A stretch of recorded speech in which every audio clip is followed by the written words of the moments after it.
хубаво и вкусно топло кафенце. Значи вече е леко хладно тук, където аз живея, макар че е още септември, но хладното време дойде много бързо. И исках да ви кажа, че когато вече не е толкова топло, не обичам да пия кафе в стъклени чаши. Просто сега изобщо не ми е уютно да пия кафе в тези стъклени чаши, така че вече се върнаха този тип чаши. Тази е една от най-любимите ми, много ми харесва. И мисля да ви кажа тайната на това видео, докато си правя ойл рутината на косата. Вече ми е време. Аз си правя тази рутина или всяка седмица, или всеки 2 седмици. Така че да, искам да ви обясня какво стана с този влог, докато правя това нещо. Значи аз казвам, че това е ойл рутина, защото си го правя с продукти, които са тип масло или олио и такива неща, но не е точно ойл рутина, както можете да виждате по социалните мрежи. Но тази, която аз съм се научила да си правя, мисля, че е много ефтина и ефективна, така че искам да ви я покажа.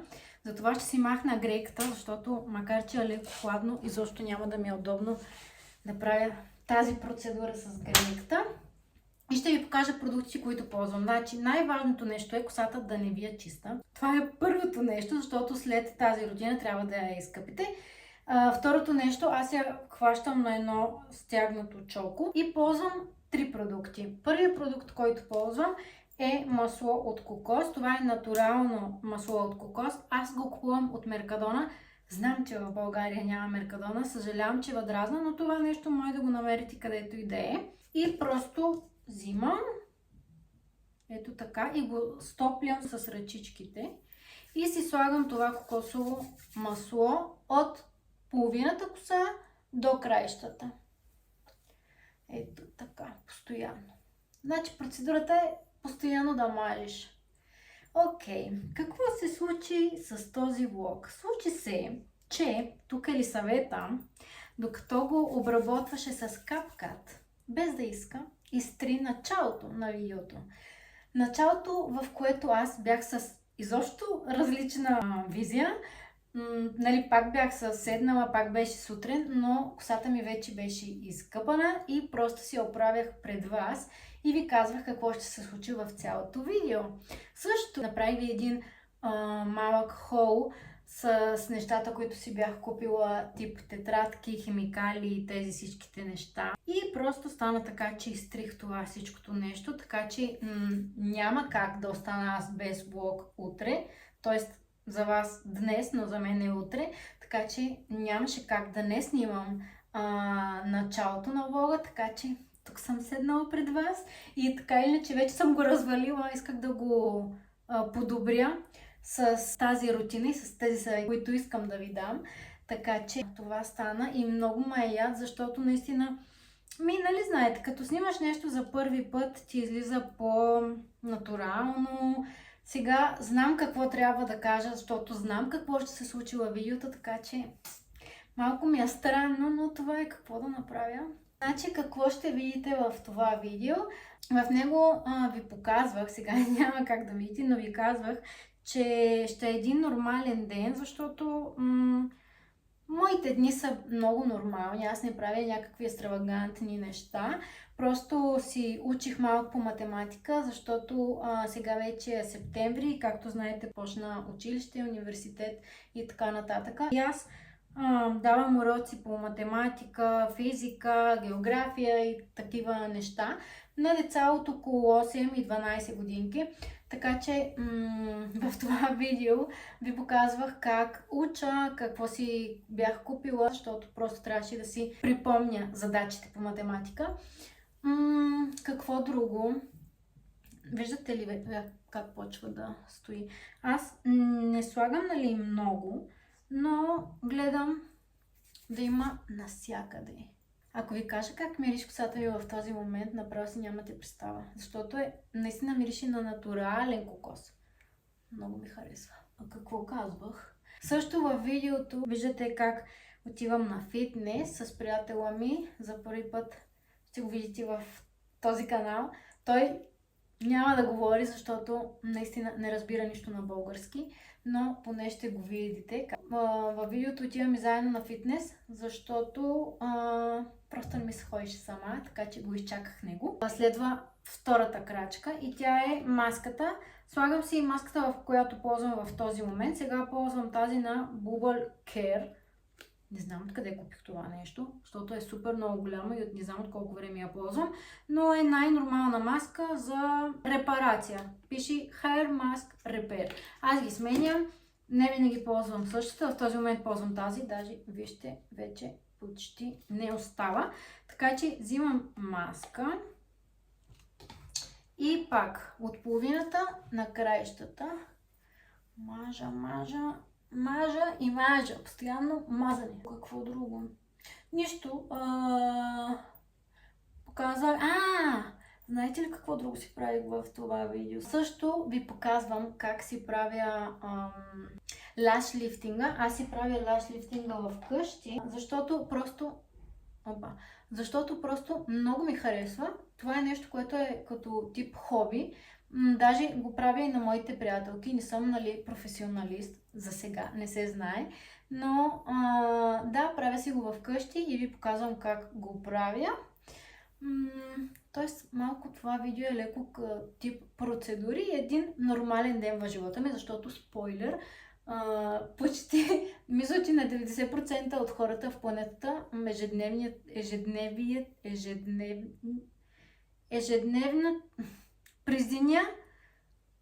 ежедневното им време е супер нормално. Така че да, когато косата вече си ето така, като някаква, не знам какво, действа последната крачка, която е, изчакайте да отида да си измия ръцете, защото са много мазни. Секунда. Малко глътка кафенце. Много харесвам в кафето ми да има какао и канела. Много харесвам. Захар ми обичам, обаче тези две комбинации са топ. Оставям кафето. Да, оставям го на земята, защото няма къде другаде сега в момента да го оставя. Какво казах? Третата крачка е, взимам едно олио, което ползвам в този момент. Винаги си слагам олио, след като си оправям косата с пресата. Това също е от Меркадона, съжалявам. И е за фриз контрол, т.е. за да не ти става косата и така. Особено тук, където аз живея, вали бая. Така че има много влага и е нещо нормално косата на момичетата да е с фриз. Така че купувам си това олио и сега просто правя 2 памп и също го маза. Това харесвам да е повече по краищата, не толкова по-нагоре. Ето така. И с останалия продукт просто си мажа ето тук косата. И какво правя сега? Сега взимам ето този гребен, който много ви го препоръчвам. Купи си го от Shein, струваше около 2 евро, супер ефтине. И този гребен е супер хубав за clean looks. Много хубаво реше. Качва всички ти косички, малки baby hairs, ги вкарва навътре. Ето, например, аз тук отзад имам много. Много. Така. И сега взимам едно хубаво чоко и си правя просто кок на косата. И си седа. Чакайте, правя нещо такова. Върта. Ето така. И просто си седа с този clean look, в който то се вижда, че няма да стане перфектен сега, после ще си го поуправя, но си седа с този clean look около 2-3 часа. Много обичам да си го правя преди фитнес, защото хем отивам с супер хваната коса и каквото и да правя няма да ми излезе никакъв косъм от никъде. Казвам ви, пак не е перфектният clean look, ще си го дооправя после наново, но или хода на фитнес след това, в този момент не, или просто си седа вкъщи, или излизам нещо да си пазара, каквото и да е, но просто чакам и след това си мия косата и наистина кълна се толкова е мека косата след това, направо не мога, това ми е любимата процедура. И мириш косата, топ. Тоест излизаш и е така. На хората 100% им идва твоята миризма. Сега ви поканвам да продължите с този влог, който вече да е оригиналния, но просто тази част я загубих през изитацията и исках да ни остава блога така. Както ви казах, сутринта навънка е леко хладно. Мисля, че е около 17 градуса, така че не е за дълъг екип, но ще си сложа този къс панталон, отгоре тази блузка с дълъг ръкав и отгоре един свичър. Така че сега ще ви покажа.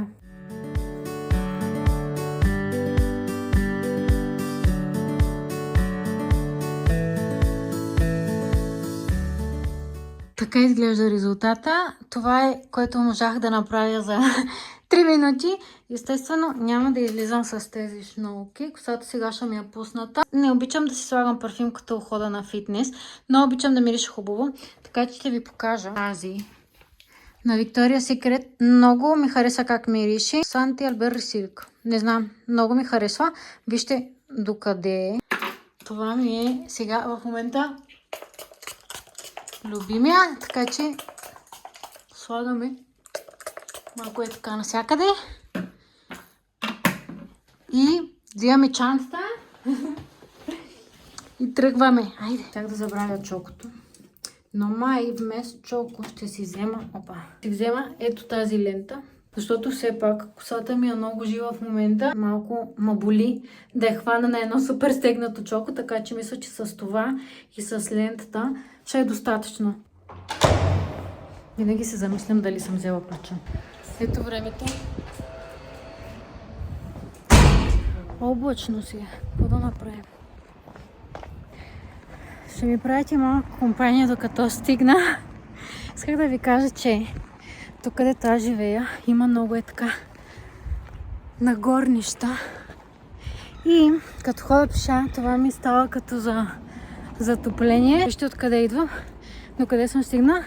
И от вкъщи до фитнеса е така на нагорнище, така че това е топ като за префитнес.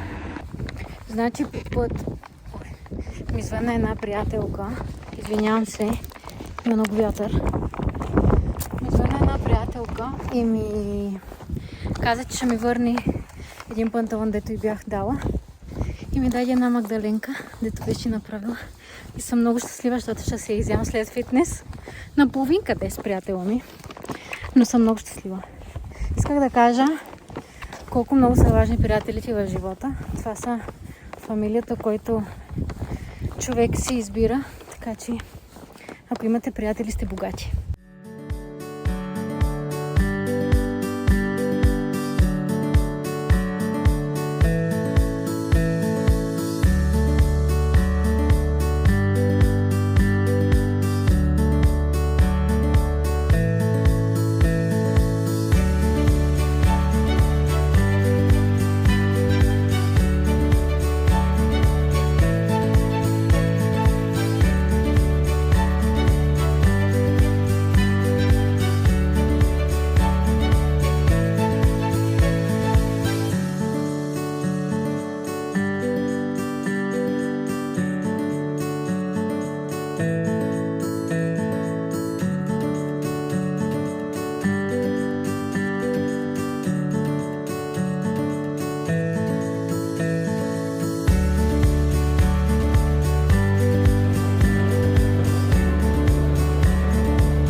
Се изкъпах и викам дай да ми направя малко апдейт, докато си слагам кремчето. Това е крема, който ползвам в момента. Къде да го оставя? Ето тук. Да ви кажа, не ми е най-любимия, но така или че съм го купила, дай да си го доизползвам. Любимия ми крем е един на Биотерм, но този беше в намаление, когато го купих. Винаги струва около 20 евро и този път го видях на 17 и викам, айде ще го взема. Но просто, нали, хидратира ми и кожата, но нито ми харесва опаковката, нали, тук да бъркам, нито ми хидратира кожата толкова, както ми хидратира Биотерм. Така че Когато свърши, пак ще се върна към любимия ми крем. Какво правих до сега? Значи, след фитнеса се прибрахме в къщи и хапнахме нещо за бързо. Направих един омлет. Не винаги имаме време за повече, но омлет винаги е хубава опция, ако не искаш да си разваляш режима.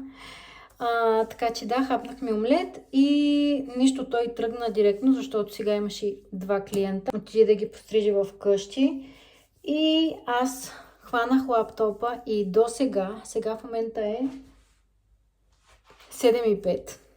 Извинявам се за тази прическа. И съм била от около 4:30 до сега на лаптопа, даже очичките ми са леко червени, но трябваше да направя едни неща, трябваше да обработя едни видеа, т.е. имах работа. Също трябва да си оправя миглите, така че викам, чакай да се изкъпя малко, да ми олекни и да мога да продължа с деня ми. То така или че тук до 9:30, погледнете колко е още светло, така че до около 9:30 тук не свършва деня, така че не мога, енергията ми трябва да трае още около 2-3 часа, така че да, предпочитах да се изкъпя малко, за да се освежа. Обляках се. Ето косичката не ми е мръднала много от фитнеса, все пак сега се къпих. Доста съм щастлива. Исках да питам, единствената ли съм аз така да ми стават чехлите? Кълна се, че тези чехли са на около няма и месец и половина. Не разбирам. Аз чистя. всеки 2 дена. Не разбирам защо става така. И най-гадното е, че кухнята ми пода е бял и всичкото това остава на пода на кухнята. И мразя.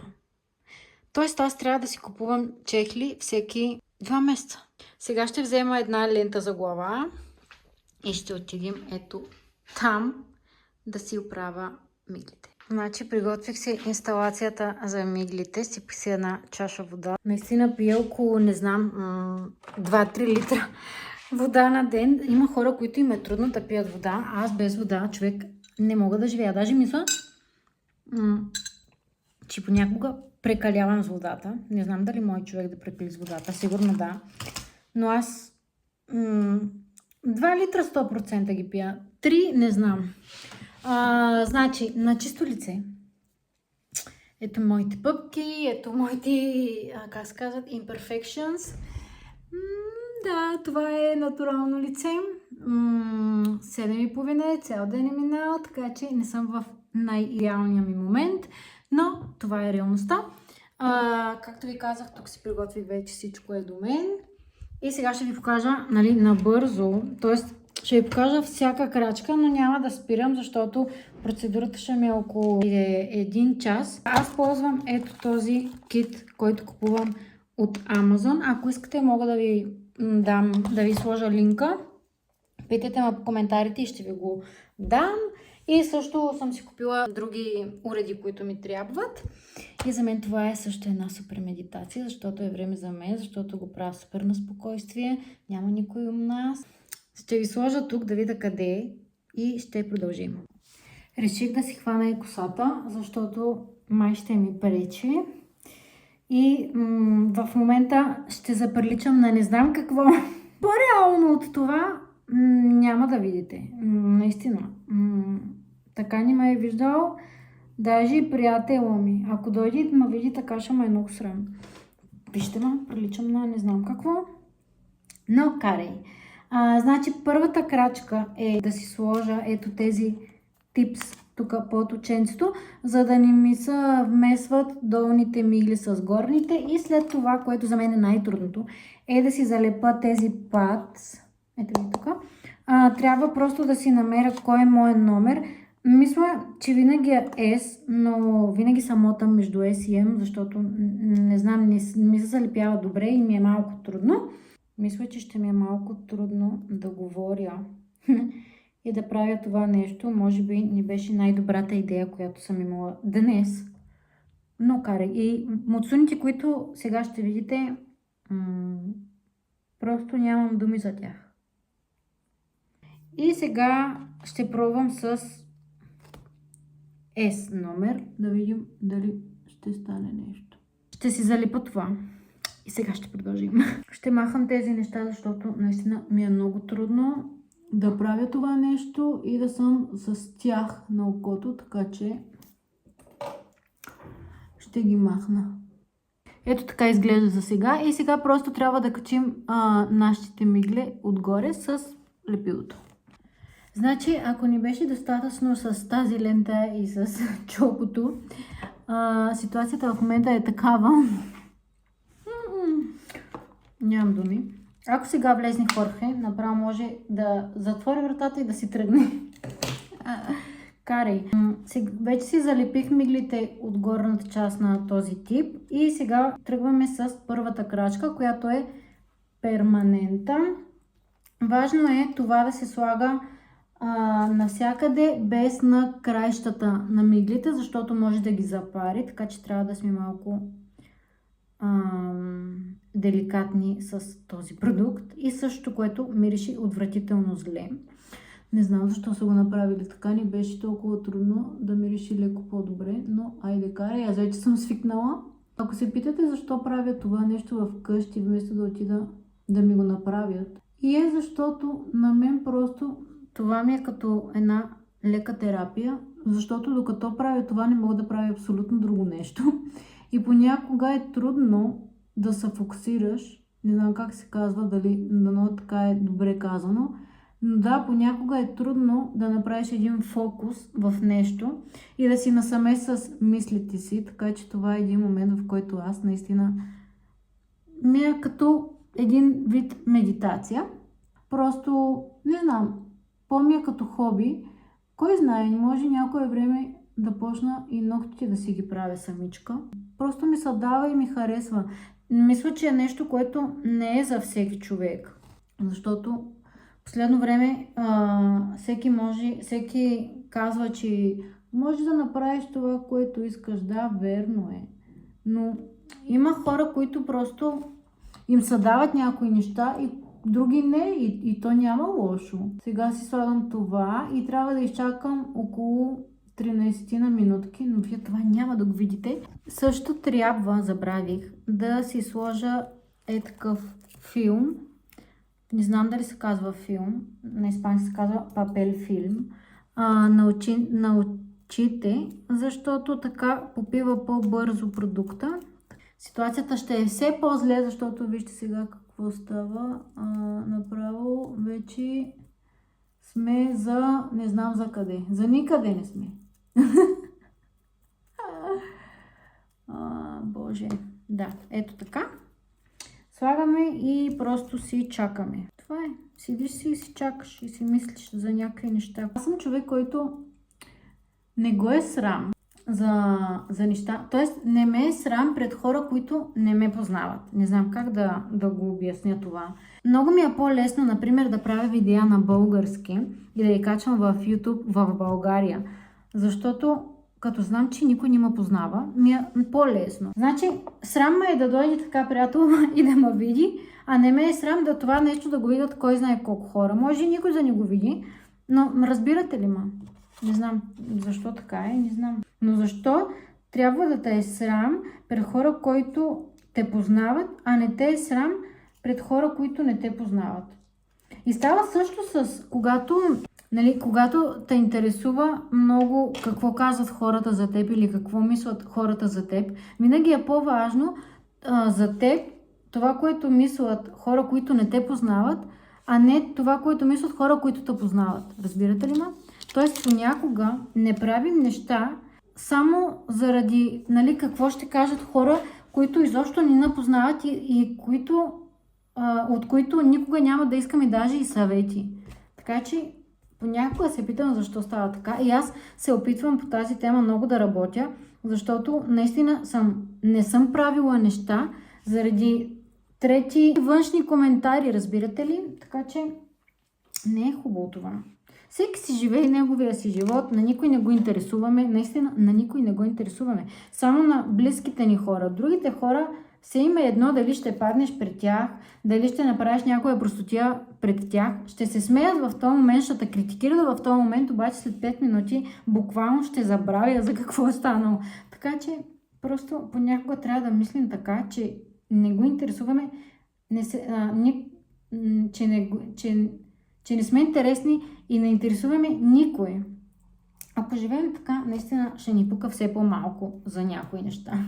Виждате ли, за такива неща си мисля, когато си правя това нещо.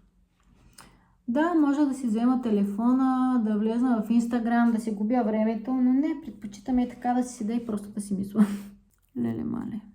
Това е направо, какво ти кажа? Дай да си пия малко вода и малко да си затворя устата. Минаха 12 минутки, махаме това нещо. И сега взимаме ето този уред и просто махаме това, което сега сложихме. Виждате ли? И просто се маха. Окей, готови сме. Махнах това нещо и сега слагаме този, втория. Този не мирише зле. Ето тези също са вътре в пакетчето. В пакетчето идва абсолютно всичко. Намазвам това, слагам си пак това филмче. Ето това. Чакам още 13 минутки. Махаме и ви показвам резултата. Макар че се чуда дали да не си сложа също, имам цвят, нали, да ги боядисам. Не знам, ще видя.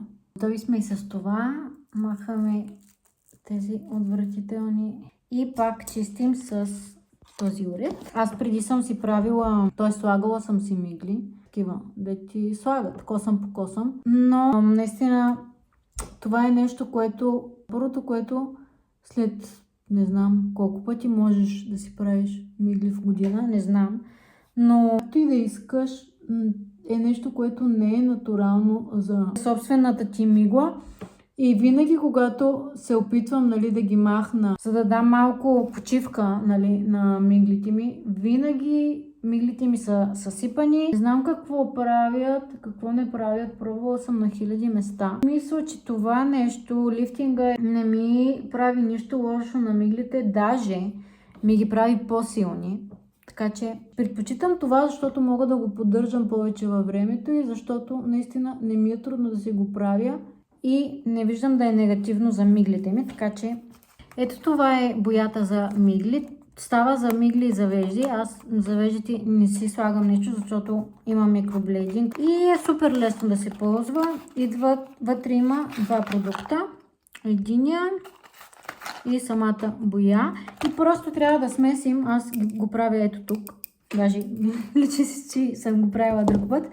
Трябва да слага 50 на 50, т.е. мъничко от това и същата част от боята. Трябва да сме малко внимателни тук, защото все пак е боя и боядисва всичко.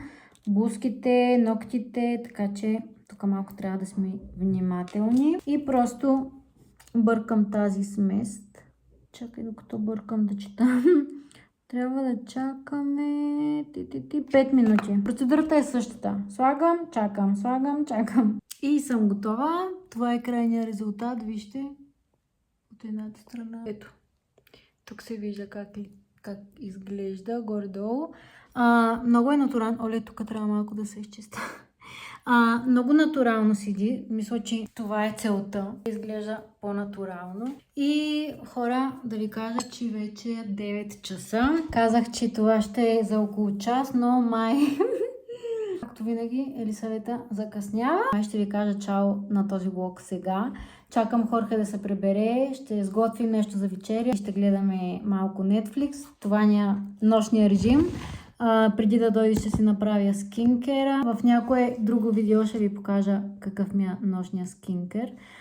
Ще се опитам тези пупки да се махнат, да не излизат нови. Утре сутринта ще видя дали имам някакви нови пупки. От мен чао, пожелавам ви една прекрасна седмица и пак ще се видим в следващи видеа. Бай!